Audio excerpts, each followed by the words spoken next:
Shalom, jemaat damai yang dikasihi oleh Tuhan kita Yesus Kristus. Ada damai? Puji nama Tuhan, pada hari ini kita patut mengucap syukur kepada Tuhan karena atas pimpinan dan penyertaan Tuhan sehingga kita masih boleh lagi diberikan kesempatan untuk beribadah bersama. Walaupun kita masih dalam situasi yang sama, kondisi yang sama, kita harus beribadah di rumah kita masing-masing, tapi kita tetap harus semangat, bersuka cita di dalam Tuhan, karena kita masih diberikan kesempatan bagi Tuhan untuk beribadah bersama. Bapak Ibu Saudara-saudari sekalian, sebelum kita membaca dan merenungkan kebenaran firman Tuhan, kita akan berdoa. Mari kita satu dalam doa. Bapa kami yang di surga, kami bersyukur untuk penyertaan dan cinta kasih-Mu dalam kehidupan kami. Dan pada hari ini Tuhan, kami bersama-sama membaca dan merenungkan kebenaran firman Tuhan. Tuhan pakai setiap kami Tuhan agar kami bisa fokus dalam perenungan firman Tuhan ini, dan kiranya kami bisa memahami apa yang Kau sampaikan bagi setiap pribadi kami. Berkati hamba-Mu yang berbicara pada hari ini dan jemaat Tuhan yang mendengarkan. Terima kasih Bapa, ini doa dan syukur kami yang kami persembahkan hanya di dalam nama Yesus. Haleluya. Amin. Bapak Ibu Saudara-saudari sekalian dikasihi oleh Tuhan kita Yesus Kristus, pada minggu ini kita masih lanjut dalam seri khotbah kita, yaitu dalam kitab Hosea. Dan pada minggu ini secara khusus pada tanggal 31 Mei ini kita akan masuk ke dalam Hosea pasal yang ke-12 ayat 1 sampai ayat yang ke-15. Nah, Bapak Ibu Saudara-saudara sekalian, sebelum kita lebih jauh lagi dalam perenungan firman Tuhan pada hari ini, saya mau mengajak Bapak Ibu sekalian untuk kita melihat kembali teks dalam kitab Hosea ini. Nah, Bapak Ibu Saudara-saudara sekalian, kita ketahui bersama bahwa kitab Hosea ini adalah kitab yang ditulis oleh salah satu nabi yang pada saat itu tinggal di kerajaan utara, yaitu Israel, yang bernama Hosea. Nah, pada saat itu Hosea berada di kerajaan utara, yaitu Israel, yang pada saat itu dipimpin oleh Raja Yerobeam kedua. Nah, Bapak Ibu Saudara-saudara sekalian, kita ketahui bersama bahwa kitab Hosea sendiri adalah salah satu kitab yang menggambarkan tentang kehidupan atau hubungan antara Allah dengan bangsa Israel, dan juga menggambarkan bagaimana bangsa Israel yang tidak setia kepada Allah. Nah, kita bisa lihat, kita kembali dalam pasal yang pertama dan kedua, kita melihat bahwa di satu ada kehidupan dari Hosea sendiri ketika dia menikah dengan salah satu perempuan yang bernama Gomer. Nah, pada ketika itu istri dari Hosea ini, yaitu Gomer, berzina dengan laki-laki lain atau berselingkuh. Dan ketika itu Allah tidak membuat Hosea untuk meninggalkan istrinya, tetapi sebaliknya Allah meminta agar Hosea kembali kepada istrinya dan memperbaharui hubungan mereka kembali. Nah, ini adalah salah satu gambaran tentang kehidupan bangsa Israel dan juga kehidupan bagi Allah. Bapak Ibu Saudara-saudari sekalian, beberapa waktu yang lalu saya pernah nonton salah satu sinetron. Mungkin ibu-ibu atau kaum perempuan yang ada di rumah mungkin sering sekali menonton tentang film atau sinetron. Nah, pada waktu itu saya menonton tentang kisah sebuah keluarga muda yang belum lama menikah. Pada saat itu, setelah 1 tahun pernikahan mereka, salah satu dari pasangan atau si suaminya berselingkuh dengan perempuan lain. Namun pada saat itu, istrinya tetap dengan sabar dan penuh dengan kasih untuk mendampingi suaminya. Namun, kesabaran dari istrinya pun sudah mencapai batas, sehingga dia memilih untuk meninggalkan suaminya dan keluar dari rumah itu. Setelah beberapa tahun kemudian, istrinya mendengar kabar bahwa suaminya tersebut jatuh sakit, dan perempuan yang selama ini menemaninya meninggalkan suaminya. Nah, Bapak Ibu Saudara-saudari sekalian, di dalam akhir cerita ini adalah sang istri saya ini tetap dengan kasihnya, dengan kepeduliannya terhadap suaminya, dia kembali dan memperbarui hubungan mereka karena istrinya memiliki kasih. Nah, demikian juga dalam kehidupan bangsa Israel dan juga kepada Allah. Itu pun juga yang terjadi dalam kisah Hosea dan Gomer. Kisah Hosea dan Gomer ini menggambarkan tentang kehidupan Allah dengan bangsa Israel. Ketika itu Allah mau melakukan perjanjian dengan bangsanya, yaitu bangsa Israel. Namun Di dalam hubungan Allah dan Israel, Israel melakukan perzinahan, yaitu menyembah dewa-dewa lain, melakukan kejahatan, melakukan dosa terhadap Allah. Namun Bapak Ibu Saudara-saudari sekalian, kita ketahui bersama bahwa Allah sekali-kalipun tidak meninggalkan bangsa Israel, tetapi Dia mau agar bangsa Israel berbalik kepadanya, dan Dia mau agar bangsa Israel memperbaharui kembali hubungan perjanjian mereka. Nah, Bapak Ibu Saudara-saudari sekalian, oleh sebab itu kita akan masuk dalam pasal yang ke-12 ini tentang bagaimana Hosea menggambarkan dosa-dosa dari bangsa Israel yang pernah terjadi ketika mereka melanggar perintah-perintah Allah. Kita akan membaca dalam Hosea 12 ayat 1 hingga yang ke-15. Dengan kebohongan, aku telah dikepung oleh Efraim, dengan tipu oleh kaum Israel. Sedang Yehuda menghilang dari dekat Allah, dari dekat Yang Maha Kudus, yang setia. Efraim menjaga angin dan mengejar angin timur sehari suntuk, memperbanyak dusta dan pemusnahan. Mereka mengadakan perjanjian dengan Asyur dan membawa minyak kepada Mesir. Tuhan mempunyai perbantahan dengan Yehuda. Ia akan menghukum Yakub sesuai dengan tingkah lakunya dan akan memberi balasan kepadanya sesuai dengan perbuatan-perbuatannya. Di dalam kandungan ia menipu saudaranya, dan dalam kegagahannya ia bergumul dengan Allah. Ia bergumul dengan malaikat dan menang.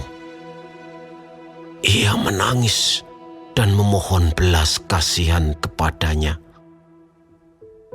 Di Betel ia bertemu dengan dia, dan di sanalah dia berfirman kepadanya, yakni Tuhan, Allah semesta alam, Tuhan namanya.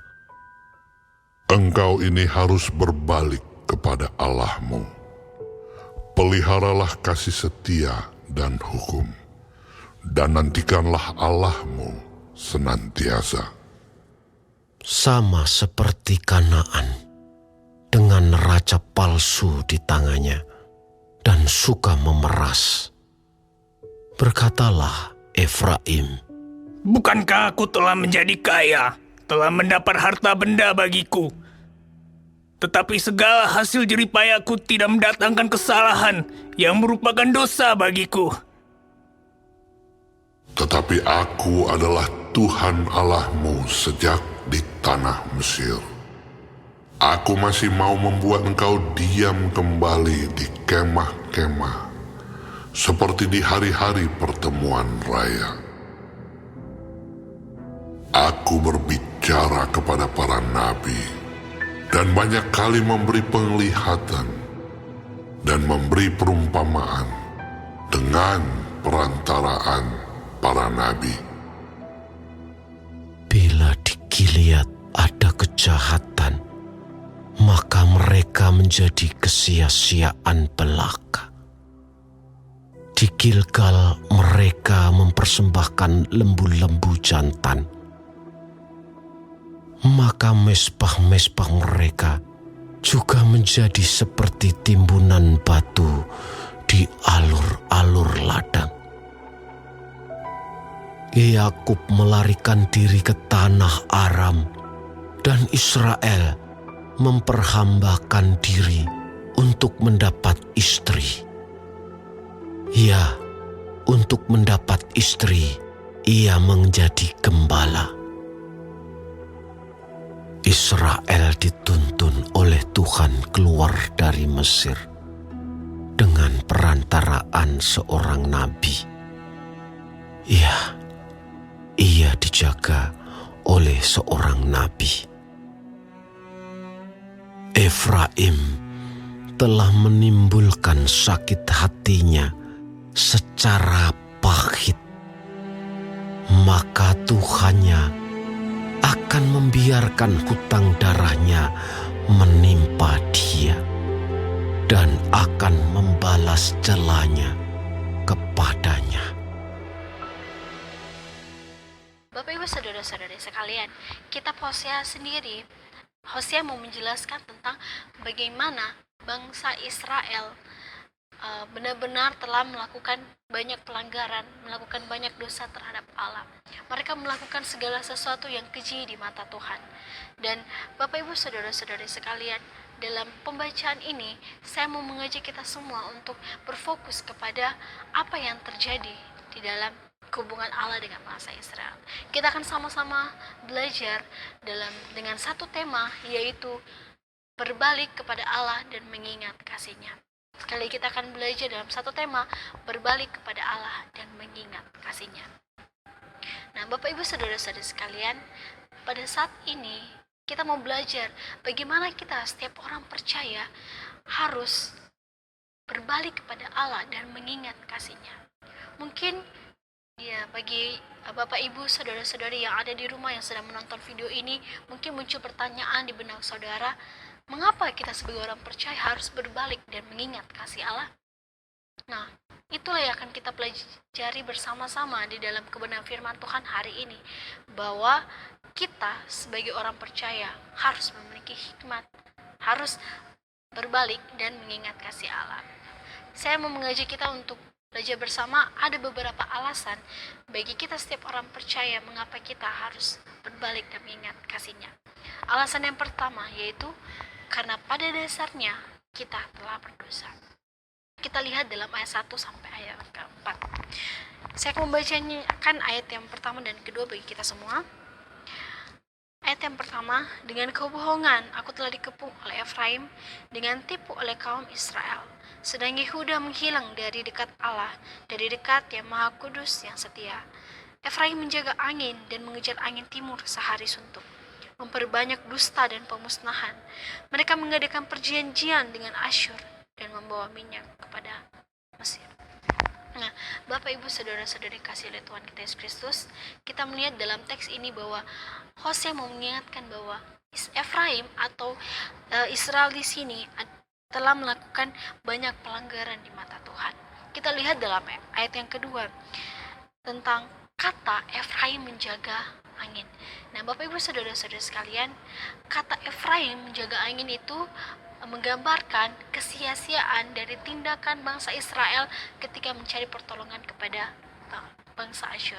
Nah, pada saat itu bangsa Israel melakukan kerjasama bersama dengan bangsa Asyur. Bangsa Israel meminta pertolongan kepada bangsa Asyur. Dan angin timur dalam ayat yang kedua ini adalah menggambarkan angin paras yang merusak yang bertiup dari padang gurun Asyur. Bukan hanya kesia-siaan yang didapati oleh bangsa Israel ketika meminta pertolongan kepada bangsa Asyur ataupun Mesir, tetapi juga bangsa Israel diperhadapkan dengan bahaya dan kehancuran yang datang kepada mereka. Dan nanti kita akan melihat bahwa pada akhirnya bangsa Asyur akan berbalik untuk menyerang bangsa Israel. Bapak Ibu saudara-saudara sekalian, politik luar negeri Israel bersifat sedemikian rupa sehingga mereka harus mengadakan perjanjian dengan Asyur. Dan pada waktu yang sama, mereka mengekspor minyak zaitun kepada saingan Asyur yaitu Mesir. Nah, itulah yang dikatakan dalam ayat 2 ini, dan membawa minyak kepada Mesir. Keadaan mendua semacam itu dimungkinkan oleh suatu politik dusta yang pada akhirnya akan menjerat Israel dan mendatangkan kehancuran atas bangsa ini. Kita lihat dalam ayat yang ketiga, Tuhan mempunyai perbantahan dengan Yehuda. Ia akan menghukum Yakub sesuai dengan tingkah lakunya dan akan memberi balasan kepadanya sesuai dengan perbuatannya. Nah, pada teks ini Hosea mau menggambarkan bahwa bukan hanya Israel saja yang melakukan pelanggaran di mata Tuhan, tetapi kerajaan yang ada di selatan yaitu Yehuda pun melakukan hal demikian. Namun penghukuman yang terjadi atas kerajaan selatan yaitu Yehuda sendiri akan terjadi setelah penghukuman dari bangsa Israel terlebih dahulu. Yerusalem akan dihancurkan sama hebatnya seperti Samaria. Makanya di sini dikatakan dalam ayat 3, ia akan menghukum Yakub, dan Yakub ini diartikan sebagai Yehuda, yaitu kerajaan yang ada di selatan.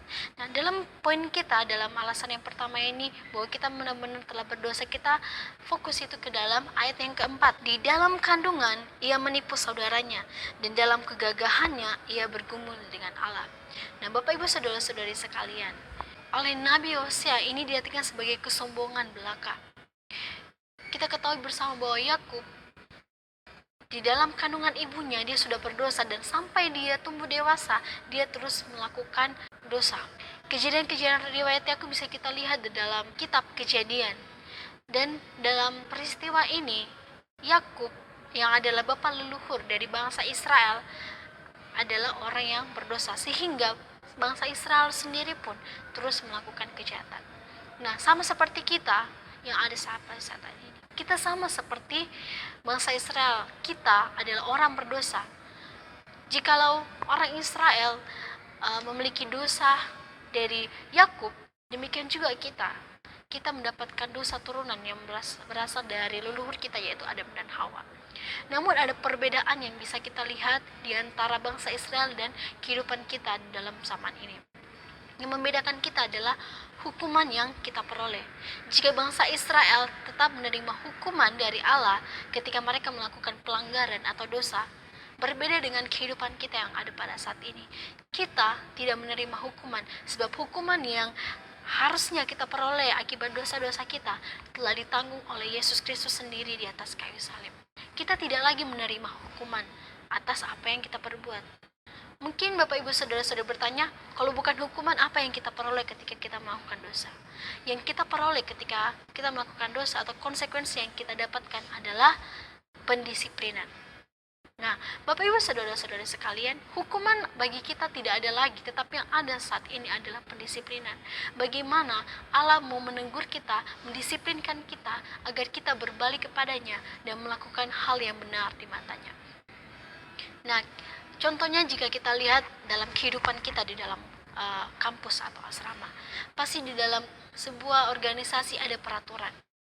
Dan peraturan itu jika dilanggar pasti ada konsekuensi yang harus diterima. Seperti dalam kampus misalnya surat peringatan ataupun langsung diskorsing. Nah, kehidupan itu atau pendisiplinan itu memiliki tujuan agar kita bisa menjadi seseorang yang lebih baik ke depannya. Untuk mendisiplinkan kita atas apa yang kita perbuat, itu adalah konsekuensi kita. Demikian juga kehidupan kita akan menerima konsekuensi atau pendisiplinan dari Allah ketika kita melakukan kesalahan. Nah, inilah yang mau saya sampaikan di dalam alasan yang pertama ini, bahwa karena kita pada dasarnya sudah berdosa, sehingga kita perlu untuk berbalik dan mengingat kasih Allah. Karena jikalau kita tetap terus hidup di dalam dosa dan tidak mau berbalik kepada Allah, maka kehidupan kita akan mendatangkan maut atau kebinasaan. Kita tidak bisa hidup. Kita dikatakan terlihat hidup, tapi sebenarnya kita sudah mati. Nah, Bapak Ibu Saudara-saudari sekalian, poin ini adalah poin yang penting, bahwa kita harus berbalik kepada Allah. Kita melihat kembali dalam bacaan ini, alasan yang kedua mengapa kita sebagai orang percaya harus berbalik kepada Allah dan mengingat kasih-Nya adalah karena Allah tetap setia di dalam ketidaksetiaan kita. Mari kita lihat dalam ayat yang kelima sampai ayat yang ketujuh. Saya membacakan ayat yang kelima. Ia bergumul dengan malaikat dan menang. Ia menangis dan memohon belas kasihan kepadanya. Di Betel ia bertemu dengan dia, dan di sanalah dia berfirman kepadanya. Bapak Ibu Saudara-saudari sekalian, di dalam ayat yang kelima ini, Hosea mau mengingatkan kembali kepada bangsa Israel tentang peristiwa yang terjadi di Betel, yaitu yang peristiwa yang terjadi kepada Yakub. Kita bisa lihat itu dalam Kejadian 28 ayat 10 sampai ayat yang ke-17, di mana di Betel Yakub bertemu dengan Allah. Ia bertemu muka dengan Allah di Betel, dan di sanalah Allah berfirman kepada Yakub, bahwa dengan berfirman kepada Yakub, Allah berkata bahwa ia akan memberkati, ia akan menyertai dan melindungi Yakub serta akan memberkati keturunan-keturunannya. Itu juga janji yang disampaikan oleh Allah kepada Abraham. Nah, Bapak Ibu Saudara-saudari sekalian, Allah telah memberkati Yakub. Allah telah memberkati Israel. Kita lihat dalam ayat yang ketujuh, engkau ini harus berbalik kepada Allahmu, peliharalah kasih setia dan hukum, dan nantikanlah Allahmu senantiasa. Sekalipun umat Allah, yaitu umat Israel, tidak setia kepada Allah, namun Allah tetap mengingatkan mereka untuk berbalik kepada Dia. Allah mengingatkan mereka bahwa Allah tetap menantikan mereka. Nah, ini kita bisa lihat bahwa di dalam ketidaksetiaan para bangsa Israel, umat Israel, Allah tetap setia kepada mereka. Allah tetap mau agar mereka berbalik kepadanya. Allah mau agar bangsa Israel kembali kepada Tuhan dan bertobat dari dosa. Bukan hanya sekedar menyesali dosa-dosa mereka. Kita harus sungguh-sungguh ikut Tuhan dalam kasih dan dalam kebenaran sesuai dengan firman Tuhan, dan kita tetap terus-menerus mencari wajahnya di dalam doa. Dan Bapak Ibu Saudara-saudari sekalian, kita harus merenungkan dengan sungguh-sungguh akan kebaikan Tuhan dalam kehidupan kita. Kita harus berbalik kepadanya, karena Allah tetap setia, Allah tetap memegang janjinya terhadap kita. Jikalau kita merasa bahwa kita telah melakukan dosa, kita harus berbalik kepada Dia. Nah, Bapak Ibu Saudara-saudari sekalian, kehidupan kita sebagai orang yang percaya saat ini, kita pasti tidak luput dari kesalahan, kita pasti tidak luput dari namanya pelanggaran dan dosa. Namun pertanyaannya bagi kita adalah, apakah ketika kita melakukan kesalahan atau pelanggaran itu, apakah kita mau berbalik kepada Allah atau tetap terus hidup dalam dosa, atau tetap terus hidup dalam pelanggaran itu? Allah dengan membuka tangannya, Ia mau menerima kita apa adanya. Dia hanya mau kita bertobat dan kembali kepada Dia, mengaku dosa kita, dan Dia mau agar kita benar-benar sungguh-sungguh mau taat kepada Dia. Seperti yang dalam kebenaran firman Tuhan ini disampaikan kepada bangsa Israel bahwa engkaulah umat pilihanku, oleh sebab itu engkau harus berbalik kepadaku. Nah, Bapak Ibu Saudara-saudari sekalian, alasan yang ketiga mengapa orang percaya harus hidup, harus berbalik kepada Allah dan mengingat kasih-Nya adalah karena Allah adalah Allah yang penyedia. Sekali lagi, karena Allah adalah Allah penyedia. Mari kita lihat di dalam ayat yang ke-8 sampai ayat yang ke-11. Kita lihat dalam ayat ke-8, sama seperti Kanaan dengan neraca palsu di tangannya dan suka memeras.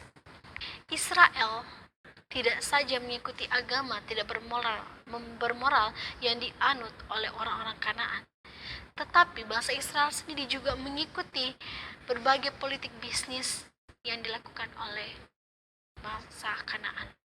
Nah, Bapak Ibu saudara-saudari sekalian, jika kita lihat di sini, kata Kanaan berarti sebagai petunjuk geografis dataran rendah dan digunakan untuk Fenisia dan juga bagian-bagian lain dari Palestina. Karena itu orang-orang Kanaan menjadi sinonim untuk kata pedagang. Makanya di dalam ayat yang ke-8 ini dikatakan bahwa dengan neraca palsu di tangannya dan suka memeras. Itulah yang disampaikan kepada bangsa Israel oleh Hosea, di mana bangsa Israel bukan hanya melakukan perhambaan atau agama yang dianut oleh Kanaan, tetapi sikap mereka, sikap pemerasan, pemalsuan juga diikuti oleh bangsa Israel. Nah, Bapak Ibu saudari sekalian, dalam ayat yang ke-9 sampai ke-10 berkatalah Efraim, bukankah aku telah menjadi kaya, telah mendapat harta benda bagiku, tetapi segala hasil jerih payahku tidak mendatangkan kesalahan yang merupakan dosa bagiku. Ayat yang ke-10, tetapi aku adalah Tuhan Allahmu sejak di tanah Mesir. Aku masih mau membuat engkau diam kembali di kemah-kemah seperti di hari-hari pertemuan raya. Nah, kehidupan bangsa Israel sendiri hidup seperti tetangga-tetangganya, yaitu orang Kanaan. Israel menjadi sombong dan angkuh. Bahkan Israel tidak menyadari bahwa hidupnya sudah ditandai dengan dosa. Sekalipun demikian, Allah tetap mengingatkan tentang berbagai kejadian waktu peristiwa di Keluaran, yaitu di mana bangsa Israel dalam setiap suku-sukunya tinggal di kemah-kemah. Dalam sejarahnya kemudian ada hari raya Pondok Daun yang untuk merayakan, dan yang dimana orang Israel merayakan pendirinya pondok-pondok untuk memperingati kehidupan mereka di kemah-kemah sebelumnya. Nah, Bapak Ibu saudara-saudari sekalian, di dalam ayat ini Hosea mau mengingatkan bahwa dalam kehidupan bangsa Israel, Allah tetap terus menyertai mereka. Allah tetap terus memberkati mereka dalam kehidupan mereka. Jika kita lihat dalam ayat ke-11 tentang berkata, aku berbicara kepada para nabi dan banyak kali memberi penglihatan dan memberi perumpamaan dengan perantaraan para nabi. Nah, Bapak Ibu saudara-saudari sekalian, dengan setia Allah mengutus banyak nabi untuk memberitakan amanatnya dalam berbagai cara dan menjelaskan kebenaran firman-Nya. Jadi Allah sendiri sudah memberikan banyak sekali perintah, banyak sekali pengajaran yang Dia sampaikan melalui para nabi yang telah diutusnya untuk bangsa Israel. Jadi karena itu bangsa Israel tersebut tidak dapat berdalih atau tidak dapat berdalih bahwa mereka tidak mengetahui tuntutan-tuntutan dan perintah-perintah dari Allah. Mereka sebenarnya sedang menolak pernyataan Allah dan Allah akan menghukum mereka karena menganggap hina utusan-utusannya. Mereka seperti tidak memperdulikan apa yang dikatakan oleh para nabi. Mereka tahu kebenaran, mereka tahu apa yang harus mereka perbuat, tetapi mereka berbalik dari semua itu dan tidak mau mendengarkan para nabi yang telah diutus oleh Allah. Bangsa Israel penuh dengan kesombongan dan mereka tetap terus seperti melakukan segala sesuatu seperti apa yang mereka ingini.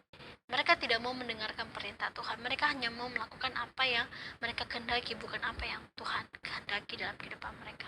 Namun kembali lagi dalam ketidaksetiaan bangsa Israel, Allah tetap setia dan menyediakan segala sesuatu bagi mereka. Di dalam kehidupan bangsa Israel ketika keluar dari tanah Mesir, Allah menyediakan segala sesuatu bagi mereka. Allah menyediakan tiang awan, tiang api, menyediakan mana bagi bangsa Israel. Allah tidak pernah untuk membiarkan anak-anaknya atau umat-umatnya. Demikian juga kita sampai saat hari ini. Allah tetap tidak akan membiarkan kita, karena Allah akan terus menyediakan segala sesuatu yang kita butuhkan, yang kita perlukan. Nah, Bapak Ibu saudara-saudari sekalian, kita masuk dalam poin terakhir kita, yaitu alasan yang keempat mengapa kita sebagai orang percaya harus berbalik kepada Allah dan mengingat kasih-Nya, yaitu karena Allah telah memberkati dan menyertai kita. Kita lihat dalam ayat yang ke-12 sampai ayat yang ke-15. Ayat yang ke-12, bila di Gilead ada kejahatan, maka mereka menjadi kesia-siaan belaka. Di Gilgal mereka mempersembahkan lembu-lembu jantan, maka misbah-misbah mereka juga menjadi seperti timbunan batu di alur-alur ladang. Nah, di sini Hosea kembali memperingatkan, menjelaskan lagi kepada bangsa Israel tentang peristiwa yang sudah terjadi sebelumnya, yaitu tentang kejahatan-kejahatan yang terjadi yang dilakukan oleh bangsa Israel di Gilgal. Dalam Hosea 4 ayat 15, ada kejahatan juga dalam Hosea 6 ayat 8. Ada juga dalam alur yang disebut dalam alur-alur ladang ini dalam Hosea 8 sampai ayat yang ke-11. Ini dalam Hosea 8 ayat yang ke-11. Kita bisa melihat bahwa kejahatan bangsa Israel itu sudah melampaui batas. Mereka telah berbalik jauh dari Tuhan. Oleh sebab itu, inti dari firman Tuhan ini adalah Allah mau agar bangsa Israel berbalik kepada Dia, dan mereka harus mengingat akan penyertaan Tuhan, akan kebaikan Tuhan atas kehidupan mereka. Nah, bila di Gilead ada kejahatan, memberitahu bahwa bagaimana pasukan Tiglat-Pileser menghancurkan Gilead pada zaman Pekah, Raja Israel. Selanjutnya, Tuhan dihina dengan persembahan kurban berupa lembu-lembu jantan di mesbah-mesbah mereka di Gilgal. Itulah salah satu contoh perzinahan atau pelanggaran yang dilakukan oleh bangsa Israel terhadap Allah dan terhadap perjanjian mereka dengan Allah. Dalam ayat yang 13, Yakub melarikan diri ke tanah Aram dan Israel memperhambakan diri untuk mendapat istri. Ya, untuk mendapat istri, ia menjadi gembala. Jika kita melihat kembali dalam ayat yang keempat dan 6, bagaimana memberikan pelajaran tertentu dari kehidupan Yakub yang relevan dengan keadaan Israel pada zaman Hosea. Dan dalam ayat yang ke-13 ini terus berlanjut, di mana kita membaca bahwa Yakub melarikan diri ke tanah Aram dan Israel memperhambakan diri untuk mendapatkan istri. Yakub atau Israel telah bekerja di rumah Laban untuk memperoleh seorang istri. Selama tahun-tahun tersebut Allah memelihara Yakub dan akhirnya Allah membawanya kembali ke Kanaan. Fakta ini dapat memberikan pengharapan bagi bangsa yang akan dibuang ke Asyur. Allah sudah membawa Israel yang terdahulu itu kembali dari tanah Aram. Nah, dalam ayat yang ke-14, Israel dituntun oleh Tuhan keluar dari Mesir dengan perantaraan seorang nabi. Ya, ia dijaga oleh seorang nabi. Ini adalah fokus dalam poin kita ini, bahwa Allah tetap menyertai dan memberkati umatnya. Kembali lagi kita melihat tentang peristiwa bangsa Israel keluar dari tanah Mesir. Walaupun banyak sekali cobaan yang mereka hadapi, Allah tetap terus menyertai mereka. Dalam segala sesuatu yang mereka lakukan, peperangan yang harus mereka jalani, Allah telah menyertai mereka dan memberikan kemenangan bagi mereka sampai akhirnya mereka masuk ke dalam tanah perjanjian, yaitu di Kanaan. Allah tetap terus memberkati dan menyertai bangsa Israel. Namun dalam penyertaan Tuhan, bangsa Israel tidak taat kepada Allah, melainkan mereka berbalik dari jalan Tuhan dan melakukan segala pelanggaran-pelanggaran dalam kehidupan mereka. Allah telah menuntun bangsa Israel. Sekali lagi, sesudah beberapa waktu di negeri yang jauh, Israel dituntun oleh Tuhan keluar dari Mesir dengan perantaraan seorang nabi, yaitu Nabi Musa. Allah yang telah mengangkat Musa untuk menjadi pemimpin dalam peristiwa keluarnya bangsa Israel di tanah Mesir. Dan dari situ Allah juga mengangkat nabi-nabi selama pembuangan untuk membawa umatnya kembali ke negeri asal mereka. Dalam setiap proses kehidupan bangsa Israel, Allah terus menyertai dan memberkati mereka. Allah tidak pernah meninggalkan mereka, melainkan mereka lah yang meninggalkan Allah. Mereka terlalu banyak menggerutu, mereka terlalu banyak protes kepada Tuhan dan tidak mau mendengarkan apa yang Tuhan katakan dan Tuhan firmankan melalui para nabi. Kita lihat dalam ayat yang ke-15, Efraim telah menimbulkan sakit hatinya karena pahit, maka Tuhannya akan memberikan hutang darahnya menimpa dia dan akan membalas celanya kepadanya. Nah, karena dosa yang terus-menerus, Efraim atau Israel telah menimbulkan sakit hati kepada Tuhan. Akibatnya adalah Tuhan akan membiarkan hutang darahnya menimpa dia. Efraim atau Israel akan menanggung akibat-akibat kesalahannya. Kita harus mengingat kembali bahwa di balik kasih Allah pasti Allah tetap adil. Ketika kita melakukan pelanggaran, ketika bangsa Israel melakukan pelanggaran, pasti ada konsekuensi yang harus mereka jalani. Karena dalam kehidupan bangsa Israel, mereka terlalu banyak melakukan dosa sehingga Allah perlu untuk memberikan mereka hukuman agar mereka bisa berbalik kepada Allah. Mereka akan merasakan bahwa mereka tidak bisa melakukan hal apapun tanpa penyertaan dari Allah. Nah, Bapak Ibu saudara-saudari sekalian, saya mau mengajak Bapak Ibu untuk kita fokus dalam kebenaran firman Tuhan ini. Kita harus mengingat kasih Allah atas kita. Oleh karena Dia, kita telah dibenarkan melalui Yesus. Seperti dalam pembacaan Alkitab yang kedua tadi, yang kedua pada hari ini, yaitu dalam Roma 5 ayat 1 ke-11. Karena kita memiliki pengharapan di dalam Yesus, walaupun kita tidak luput dari segala pelanggaran dan dosa dalam kehidupan ini. Oleh karena Yesus Kristus, kita telah dibenarkan. Kita mendapatkan pembenaran oleh Dia. Dan kita bisa ada sampai saat ini, itu semua karena Yesus. Itu yang sudah saya sampaikan tadi, bahwa kita berbeda dengan bangsa Israel. Israel masih menerima hukuman atas apa yang mereka perbuat, tetapi kita, hukuman yang harusnya kita terima ditanggung oleh Yesus Kristus sendiri, dan oleh karena penebusannya kita dibenarkan oleh Dia. Namun dalam kehidupan ini pertanyaannya adalah, apakah kita mau berbalik kepada Dia? Apakah kita mau mengingat kasih-Nya terhadap kehidupan kita? Bapak Ibu saudara-saudara sekalian, ingatlah bahwa pertolongan yang di luar Allah adalah sia-sia. Pertolongan yang benar hanyalah dari Allah saja. Tanpa Allah kita tidak bisa melakukan apapun. Pada pasal 12 ini kita bisa melihat bahwa Hosea merinci dosa-dosa dari bangsa Israel. Kebohongan, penipuan, melarikan diri dari Allah dan menerapkan pertolongan dari bangsa lain, dari kekuatan lain, yaitu dari Asyur dan Mesir. Sama halnya dengan mereka mengabaikan Allah. Mereka tidak mau minta pertolongan dari Allah. Mereka lebih memilih untuk meminta pertolongan dari bangsa lain. Mereka seperti tidak percaya sepenuhnya kepada Allah. Bangsa Israel tidak hanya meninggalkan Allah, tetapi mereka juga mengikat perjanjian dengan bangsa lain, yaitu bangsa Asyur dan Mesir. Yang kemudian justru pertolongan yang mereka lakukan, yang mereka terima itu akan membawa kehancuran bagi mereka sendiri, karena nantinya pada bangsa-bangsa itu akan berbalik untuk menghancurkan bangsa Israel.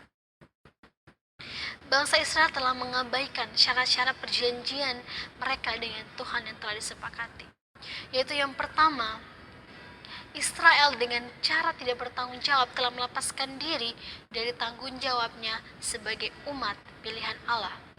Dan yang kedua, demi kepentingan diri sendiri tanpa memperhatikan kepentingan Allah, Israel rela melaksanakan syarat-syarat perjanjian dengan Asyur dan Mesir. Bapak Ibu saudara-saudara sekalian, sebagai bangsa seharusnya kita harus bisa belajar dari pengalaman bangsa Israel. Sebagai orang yang percaya, kita bisa belajar dari kehidupan bangsa Israel, di mana mereka terus melakukan pelanggaran, mencari pertolongan di luar Tuhan. Namun apa yang terjadi? Pada intinya mereka tidak mendapatkan kemakmuran. Mereka malah mendapatkan kehancuran ketika mereka meminta pertolongan dari orang lain. Bapak Ibu saudara-saudara sekalian, belajarlah dari kehidupan bangsa Israel. Kehidupan kita juga pasti banyak melakukan pelanggaran, banyak melakukan dosa. Namun intinya adalah, apakah kita dalam menghadapi setiap masalah dan dalam setiap cobaan dalam hidup ini, apakah kita mau berbalik kepada Allah, meminta pertolongan Allah, atau kita malah meminta pertolongan dari orang lain yang pastinya hanya mendatangkan kesia-siaan belaka. Bapak Ibu saudara-saudara sekalian, pada akhir dari perenungan firman Tuhan ini, saya mau mengajak kita semua untuk kita terus bersandar kepada Tuhan, untuk kita meminta pertolongan hanya kepada Tuhan saja. Ketika kita melakukan kesalahan, ketika kita melakukan pelanggaran dan dosa, berbaliklah kepada Allah, dan kita ingat bahwa Allah tetap mengasihi kita, bahwa Allah telah tetap menyertai kita, bahwa Allah tetap setia dalam ketidaksetiaan kita. Percaya kepada Tuhan, percaya kepada firman-Nya dan janjinya bahwa Allah tidak akan pernah meninggalkan dan tidak akan meninggalkan kita. Amin. Demikian firman Tuhan. Mari kita satu di dalam doa. Bapa kami di surga, pada hari ini Tuhan, kami bersyukur untuk penyertaan Tuhan, kesempatan yang bisa Engkau berikan bagi kami. Kami telah membaca merenungkan firman-Mu Bapa. Berkati setiap kami agar Engkau bisa berbicara satu persatu terhadap kami, bahwa kami hanya membutuhkan Engkau Tuhan. Kami hanya membutuhkan pertolongan Engkau Tuhan. Kami percaya Engkau Allah yang setia, Engkau yang tidak pernah meninggalkan kami, Engkau yang telah rela memberikan anak-Mu yaitu Yesus Kristus untuk menebus setiap dosa kami, untuk menerima hukuman yang seharusnya kami peroleh. Terima kasih Bapa, kami serahkan kehidupan kami sepenuhnya Tuhan ke dalam tangan-Mu. Kiranya Tuhan akan selalu mengingatkan kami untuk tetap berbalik kepada Engkau dan mengingat kasih-Mu Bapa. Hamba-Mu telah berhenti berbicara, tetapi kiranya Roh Kudus-Mu tetap terus berbicara dalam setiap hati kami Tuhan. Ini doa dan syukur kami serahkan hanya di dalam nama Yesus. Haleluya. Amin.